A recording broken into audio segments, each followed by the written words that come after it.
Shalom, selamat pagi Bapak Ibu Saudara yang dikasihi oleh Yesus Kristus. Selamat hari Minggu dan selamat beribadah. Kita telah memuji dan kita telah menyembah Tuhan kita yang Maha Agung. Walaupun kita memulai kembali untuk beribadah di rumah masing-masing, tapi saya percaya bahwa jikalau Tuhan bersama kita, tidak mengurangi damai sejahtera dan sukacita kita. Kita akan merenungkan firman Tuhan, terlebih dahulu kita akan berdoa. Bapa kami yang bertahta dalam kerajaan sorga, Tuhan sumber hikmat, kami meminta kepada Tuhan supaya Tuhan mengajar kami lagi pada saat ini kebenaran firman Tuhan, agar kami bukan hanya saja mendengar, tapi kami menjadi pelaku-pelaku firman.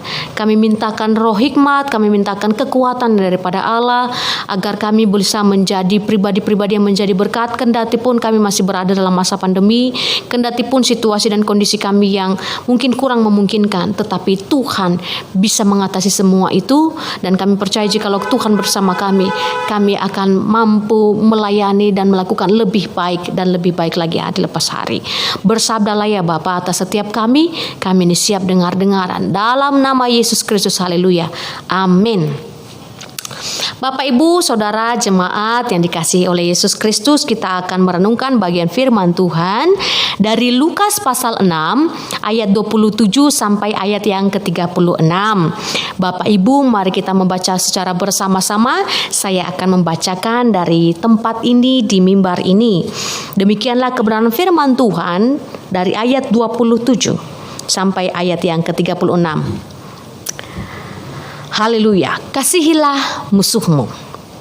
Tetapi kepada kamu yang mendengarkan aku berkata, kasihilah musuhmu dan berbuatlah baik kepada orang yang membenci kamu. Mintalah berkat bagi orang yang mengutuk kamu. Berdoalah bagi orang yang mencaci kamu. Barang siapa menampar pipimu yang satu, berikanlah juga kepadanya pipimu yang lain. Dan barang siapa yang mengambil jubahmu, biarkan juga ia mengambil bajumu. Berilah kepada setiap orang yang meminta kepadamu, dan janganlah meminta kembali kepada orang yang mengambil kepunyaanmu. Dan sebagaimana kamu kehendaki supaya orang lain perbuat kepadamu, perbuatlah juga demikian kepada mereka. Dan jikalau kamu mengasihi orang yang mengasihi kamu, apakah jasamu? Karena orang-orang berdosa pun mengasihi juga orang-orang yang mengasihi mereka. Sebab jikalau kamu berbuat baik kepada orang yang berbuat baik kepada kamu, apakah jasamu? Orang-orang berdosa pun berbuat demikian. Dan jikalau kamu meminjamkan sesuatu kepada orang karena kamu berharap akan menerima sesuatu daripadanya, apakah jasamu? Orang-orang berdosa pun meminjamkan kepada orang-orang berdosa supaya mereka menerima kembali sama banyak. Tetapi kamu kasihilah musuhmu dan berbuatlah baik kepada mereka dan pinjamkan dengan tidak mengharapkan balasan.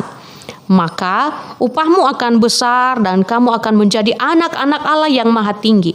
Sebab ia baik terhadap orang-orang yang tidak tahu berterima kasih dan terhadap orang-orang jahat. Hendaklah kamu murah hati sama seperti Bapamu adalah murah hati. Baik Bapak Ibu yang dikasihi oleh Yesus Kristus, kebenaran firman Tuhan ini saya percaya tanpa saya sampaikan di tempat ini, di mimbar ini saat ini, Bapak Ibu jemaat sudah tahu bahwa sebagai orang Kristen, sebagai orang percaya, kita harus mengasihi orang lain, kita harus mengampuni sesama kita. Ya kan? Itu adalah firman yang biasa kita dengar. Tetapi biasa pula bagi orang Kristen yang lebih banyak. Ya kan? Orang Kristen mengaku Kristen tapi banyak yang biasa saja mendengar firman itu dan tidak melakukannya.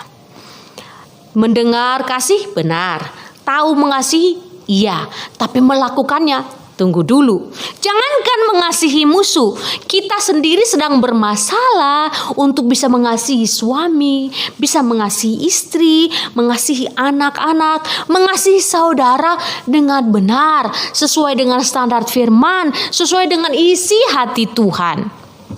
Bapak Ibu, di ayat yang sudah kita baca tadi, saya temukan bahwa 3 hal yang harus kita lakukan harus kita lakukan terhadap musuh. Ini musuh, belum berbicara tentang bagaimana sikap kita terhadap sesama, karena dinilai sudah sangat wajar bahwa mengasihi sesama itu wajar, sangat wajar, ya kan? Melompat ke level yang lebih tinggi lagi, kita harus mengasihi musuh. Apa yang harus kita lakukan? Di ayat yang ke-27b, kita harus berbuat baik. Ya, berbuat baik bukan sekedar bahwa ketika orang itu membenci, ketika orang itu melakukan hal-hal yang jahat dan kita diam aja, kita nggak membalas, itu sudah diperhitungkan sebagai suatu perbuatan yang baik. Tidak benar Bapak Ibu. Berbuat baik dalam hal ini adalah benar-benar tindakan yang real, yang nyata, yang dilakukan kepada orang yang sudah menyakiti. Apa itu? Bisa saja kita memberi sesuatu untuk dia ketika dia membutuhkan.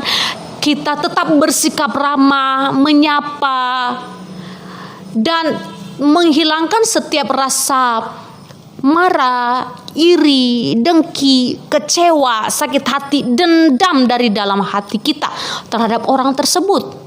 Berbuat baik di ayat yang ke-27.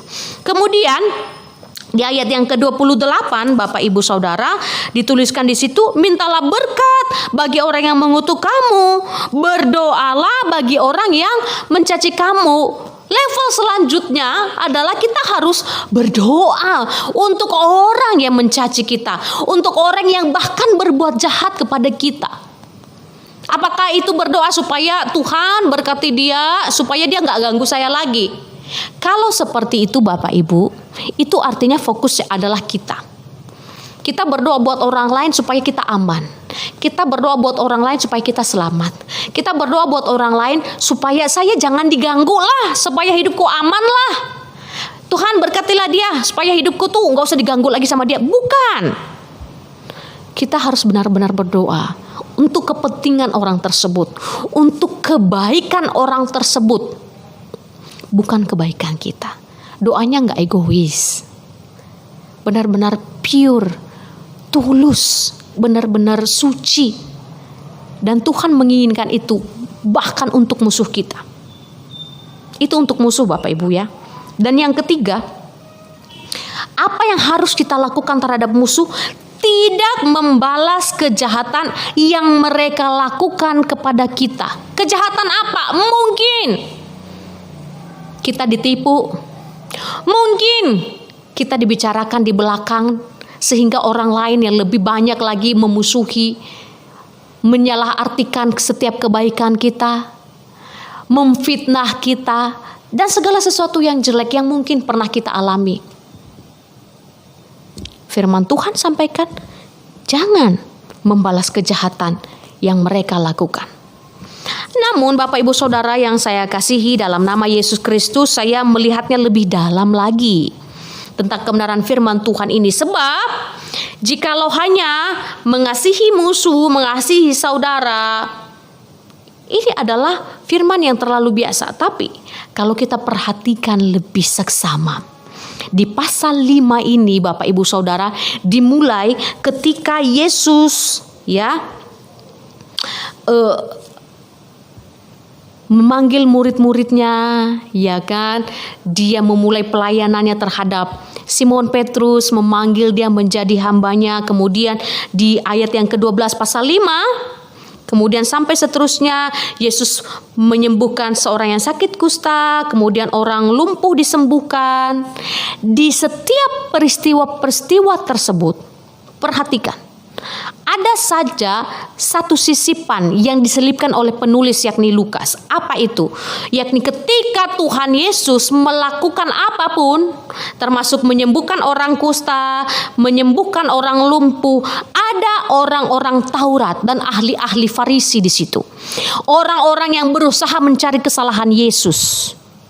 Orang-orang yang berusaha untuk menjatuhkan Yesus. Tapi apa yang Yesus lakukan? Tetap melakukan kebenaran, tetap melakukan tugas dan tanggung jawabnya sebagai anak Allah yang harus memberitakan kebenaran, yang harus menyampaikan keselamatan yang disiapkan Allah kepada mereka yang percaya. Itu terus diulangi Kemana aja Tuhan Yesus pergi, orang-orang Farisi, ahli-ahli Taurat tuh selalu ngikutin Bapak Ibu Saudara. Di ayat yang ke-27, akhirnya pada puncaknya seorang Lewi memutuskan untuk ikut Yesus. Lalu di pasal yang ke-6, Yesus menyembuhkan orang pada hari Sabat, murid-murid memetik gandum, dan itu selalu diprotes oleh orang-orang Farisi. Nah, masuk ke teks yang kita renungkan pada hari ini. Dimulai dengan kata tetapi. Itu berarti ada kalimat yang kontras, ada kalimat yang bertolak belakang dengan kalimat setelah ini. Kalimat yang akan dipaparkan di ayat 27 dan seterusnya. Kalimat apa itu? Ya kan? Celakalah, dimulai dari ayat yang ke-24. Celakalah kamu yang kaya, celakalah kamu yang tertawa, celakalah kamu kalau kamu semua orang memuji kamu. Kemudian di ayat yang ke-27, tetapi kepada kamu yang mendengarkan aku berkata, kasihilah musuhmu, berbuatlah baik kepada semua orang yang membenci kamu, dan seterusnya dan seterusnya. Permasalahannya apa? Yang mau ditekankan di ayat ini Bapak Ibu Saudara, ada persoalan serius yang dihadapi oleh para murid, dihadapi oleh orang-orang Yahudi pada masa itu, yang dilihat dan dialami secara langsung oleh Yesus Kristus, dan Tuhan menegur hal itu. Apa? Persoalan apa yang sangat serius ini yang sedang dihadapi oleh Tuhan Yesus? Persoalan serius yang pertama adalah adanya penyelewengan standar ilahi. Penyelewengan standar ilahi seperti apa? Kita perhatikan di ayat yang ke-24, ayat yang ke-25. Sebelumnya, celakalah kamu, hai kamu yang kaya, karena dalam kekayaanmu kamu telah memperoleh penghiburanmu. Celakalah kamu yang sekarang ini kenyang, karena kamu akan lapar. Celakalah kamu yang sekarang ini tertawa, karena kamu akan berduka cita dan menangis. Standar apa yang dilanggar? Pelanggaran apa yang dilakukan yang merupakan hal serius yang perlu ditanggapi dan ditegur oleh Tuhan Yesus Kristus? Pelanggaran pertama adalah pelanggaran atau penyelewengan standar ilahi, standar diberkati. Orang-orang pada masa itu berpikir bahwa kalau engkau kaya, kalau engkau kenyang, kalau engkau saat ini sedang tertawa, engkau adalah orang-orang yang sedang diberkati Tuhan. Dan ini sedang ditegur Tuhan Yesus. Tidak, Bapak Ibu Saudara. Bukan berarti bahwa jikalau saat ini kita sedang kaya, saat ini kita sedang tertawa, saat ini kita sedang kenyang, maka kita adalah orang-orang yang bukan atau belum diberkati. Bukan juga itu. Yang ditekankan dalam kebenaran firman Tuhan ini adalah mereka yang kaya, mereka yang kenyang, mereka yang tertawa adalah orang-orang yang tidak merasa butuh Tuhan. Jadi celakalah mereka itu ketika dalam kekayaannya, ketika mereka saat kenyang atau saat mereka tertawa, mereka menganggap bahwa Tuhan gak penting. Orang lain apalagi. Itu yang dimaksudkan oleh Tuhan. Celakalah mereka itu. Celakalah mereka yang merasa tidak butuh Tuhan. Yang kaya, yang kenyang, yang tertawa. Karena pada masa itu Bapak Ibu Saudara, ahli-ahli Taurat, orang-orang Farisi demikian. Orang-orang Yahudi pada umumnya demikian. Mereka yang kaya, yang kenyang, dan yang tertawa tidak peduli dengan sesamanya, apalagi dengan musuhnya. Penyelewengan sedang terjadi dan itu sangat mengusik, sangat mengganggu, sehingga Tuhan Yesus sendiri harus tegur mereka. Celakalah mereka ini. Di ayat yang ke-27 baru dikatakan, tetapi kamu, hai kamu yang mendengarkan aku, kata firman Tuhan, kasihilah musuhmu, naikkan standarnya. Karena apa? Standarnya telah diselewengkan. Ya, standar ilahi ini telah diselewengkan. Seharusnya orang yang kaya, orang yang kenyang, dan orang yang tertawa selalu harus merasa butuh Tuhan, sehingga tidak berfokus pada diri sendiri dan melupakan sesamanya. Apalagi memusuhi orang lain. Itu bukan standar anak-anak Tuhan. Itu bukan standar orang-orang perjanjian. Itu bukan standar orang-orang yang layak menerima janji keselamatan. Kemudian ada penyelewengan standar lagi. Ayat yang ke-26, standar kebenaran. Di ayat yang ke-26 disebut begini, celakalah kamu jika semua orang memuji kamu. Karena secara demikian juga nenek moyang mereka telah memperlakukan nabi-nabi palsu. Pada saat itu dan sampai zaman sekarang pun Bapak Ibu Saudara, jikalau apa yang kita lakukan atau seseorang lakukan, seseorang perbuat dan dia dipuji oleh banyak orang, dia dianggap benar.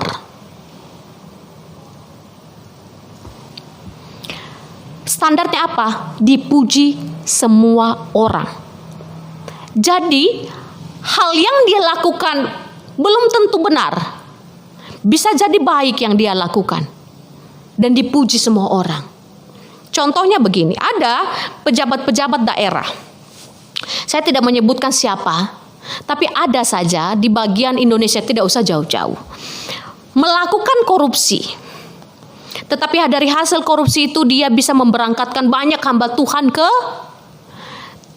Israel, ke tanah perjanjian katanya. Ya kan? Melakukan perbuatan baik, menyumbang ke panti asuhan, menolong orang-orang miskin. Dan itu dikatakan baik, dipuji semua orang. Akhirnya nilai dosanya dianggap kecil, menjadi tidak masalah. Tetapi ternyata itulah masalah besarnya. Jikalau kita menganggap dosa adalah biasa, asalkan bisa diterima banyak orang, asalkan bisa diterima, dipuji oleh semua orang, standar kebenarannya diturunkan, dan ini sangat dibenci oleh Tuhan. Jangan karena mau dipuji oleh banyak orang, jangan karena mau diterima oleh banyak orang, kita jadi menurunkan standar kebenaran. Ya kan? Oh, orang lain biasa kok buat begini ya. Orang lain biasa kok korupsi, orang lain biasa kok ngomong kotor ya. Orang lain biasa kok untuk menyembunyikan gaji suaminya, mencuri gaji suaminya untuk kebutuhan pribadi, biasa itu. Anak Tuhan gak boleh begitu sampai hal sedetail itu, Bapak Ibu Saudara. Anak Tuhan itu harus menjunjung tinggi nilai-nilai kejujuran, nilai-nilai kebenaran berdasarkan firman Tuhan, bukan berdasarkan kebenaran banyak orang, bukan berdasarkan pujian atau standar orang pada umumnya, orang-orang dunia. Standar anak Tuhan berbeda. Dan inilah yang ditegur oleh Tuhan, penyelewengan standar-standar ini. Kemudian apalagi yang dilakukan oleh para ahli Taurat, sehingga Tuhan Yesus sendiri harus menegur mereka. Apalagi yang dilakukan oleh para ahli Farisi dan orang Yahudi pada umumnya, sehingga Yesus Kristus harus memberi pedoman atau ajaran kepada para muridnya dan kepada kita saat ini. Ada yang kedua, penyelewengan hukum ilahi. Bapak Ibu Saudara, pada masa itu orang-orang Yahudi sudah terbiasa dengan kata atau kalimat atau hukum, kasihilah sesamamu dan bencilah musuhmu, ya kan? Yang diajarkan oleh para ahli Taurat dan ditaati secara sempurna oleh orang Farisi dan orang-orang Yahudi pada saat itu. Sebenarnya apa yang Tuhan maksud di sini? Apa yang Tuhan kehendaki dalam tegurannya di sini? Karena ada pula hukum yang berkata mata ganti mata, gigi ganti gigi. Apakah itu artinya Yesus sedang mengubah hukum Taurat? Saya mau jawab Bapak Ibu Saudara bahwa Yesus tidak sedang mengubah hukum perjanjian lama. Tapi Yesus sedang menggenapi, memperbaiki pemahaman yang salah, penyelewengan yang selama ini para ahli Taurat dan orang-orang Farisi serta orang-orang Yahudi pada saat itu, bahkan anak-anak Tuhan yang mengaku orang-orang Kristen sekarang, yang mereka lakukan adalah penyelewengan. Penyelewengan hukum ilahi. Bapak Ibu Saudara, mata ganti mata, gigi ganti gigi sebenarnya merupakan satu hukum yang ditetapkan Tuhan kepada hukum moral, hukum yang equal. Artinya mata ganti mata, gigi ganti gigi adalah satu keseimbangan yang harus dimiliki, yang harus diterapkan oleh hukum saat itu. Bukan berarti bahwa hukum mata ganti mata, kalau orang lain mematahkan gigimu maka kamu juga boleh mematahkan giginya. Hukum itu tidak diadopsi secara pribadi. Karena orang Taurat, ahli-ahli Taurat, orang-orang Farisi, orang-orang Yahudi mengerti bahwa oh iya, kalau saya dipukul pipi kanan maka saya harus pukul pipi kanannya. Gigi saya rusak karenanya maka saya juga boleh cabut giginya. Mata saya rusak karenanya maka saya juga berhak untuk merusak matanya. Tidak. Hukum dalam perjanjian lama itu disebutkan dan diberikan kepada orang-orang Yahudi, orang-orang perjanjian, agar hukum yang ditetapkan Tuhan dalam pengadilan itu equal, seimbang. Bukan untuk diadopsi secara pribadi dan dijadikan hukum bagi diri sendiri agar diterapkan kepada orang lain. Tidak. Dan penyelewengan inilah yang ditemukan oleh Tuhan Yesus berada dalam pemahaman orang-orang Yahudi pada masa itu. Kita harus memahami bahwa hukum di mana ada hukum yang menunjukkan keseimbangan dalam peradilan hukum formal itu tidak ditetapkan oleh Tuhan untuk diterapkan dalam kehidupan kebersamaan, bukan kehidupan diri kita. Kalau kita dirugikan secara pribadi maka kita berhak merugikan orang lain. Tidak bisa. Nah, itu juga bisa berarti Bapak Ibu Saudara bahwa kecewa, marah, sakit hati, dendam, ya, adalah hal yang harus kita anggap serius. Karena apa? Perasaan-perasaan itu, kecewa, marah, sakit hati, dendam adalah hal yang wajar mereka anggap ada di dalam hati mereka. Wajar kalau saya kecewa sama suami, wajar kalau saya kecewa terhadap istri, wajar saya kecewa kepada saudara saya, dia gak menghormati saya. Dia sudah melakukan hal buruk terhadap saya dan keluarga saya. Wajar saya kecewa, wajar saya sakit hati. Bapak Ibu Saudara, di mimbar ini saya mau katakan semua perasaan-perasaan, semua tindakan-tindakan dan pola pikir yang mengarah ke kecewaan, mengarah yang mengarah ke sakit hati, yang mengarah ke dendam adalah suatu perasaan dan tindakan-tindakan yang salah, yang ditentang dan dibenci oleh Tuhan. Jangankan mengasihi sesama, engkau harus mengasihi musuhmu. Ini yang ditekankan, bahwa sampai pada perasaan marah pun, sakit hati, dendam, iri, itu tidak boleh ada pada kita. Ya kan? Bapa kita yang berada di sorga membenci perasaan itu. Kita bukan hanya saja harus mengampuni, kita bahkan harus berbuat baik, kita bahkan harus berdoa untuk orang tersebut. Levelnya harus berbeda. Apakah kita berhak kecewa? Apakah kita berhak sakit hati? Berhak iri? Berhak dengki? Berhak dendam? Firman Tuhan sampaikan, tidak. Jadi jikalau ada saat ini di antara kita yang masih marah karena orang lain karena perkataan, karena tindakan orang lain terhadap kita, minta ampun kepada Tuhan. Kita minta ampun kepada Tuhan. Tuhan gak senang. Jangankan untuk marah terhadap saudara, terhadap sesama. Jangankan untuk dendam terhadap sesama. Bahkan kepada musuh pun kita harus mengasihi. Itulah inti pengajaran kebenaran firman Tuhan pada pagi menjelang siang hari ini. Bapak, Ibu, Saudara, marilah kita berbuat baik dan terus bermurah hati. Pembalasan adalah milik Tuhan. Marah, kecewa, iri hati, dan setiap perasaan negatif lain tidak berhak, tidak layak untuk ada dalam hati dan pikiran, untuk ada dalam kehidupan kita, orang-orang tebusan Yesus Kristus. Dengarkanlah ini, kebenaran firman Tuhan yang disampaikan oleh Tuhan Yesus Kristus, agar kita semakin dibangun. Bapak, Ibu, jangan mati rasa terhadap suamimu. Ibu-ibu, jangan mati rasa terhadap suamimu jikalau suamimu mengecewakanmu. Bapak-bapak, jangan kehilangan kasih kepada istrimu ketika istri tidak melakukan seperti yang engkau mau. Anak-anak, jangan kehilangan rasa hormat terhadap orang tuamu. Orang tua, jangan kehilangan rasa mengasihi dan memberi teladan kepada anak-anakmu ketika mereka mengecewakanmu. Setiap perasaan-perasaan negatif, bahkan perasaan tidak mau tahu, jangan sampai ada dalam setiap hati dan pikiran kita. Bapak, Ibu, Tuhan membenci sikap-sikap itu. Marilah kita kiranya didapati Tuhan menjadi orang-orang yang dimurnikan selalu, karena memang susah, tapi bersama Tuhan bisa.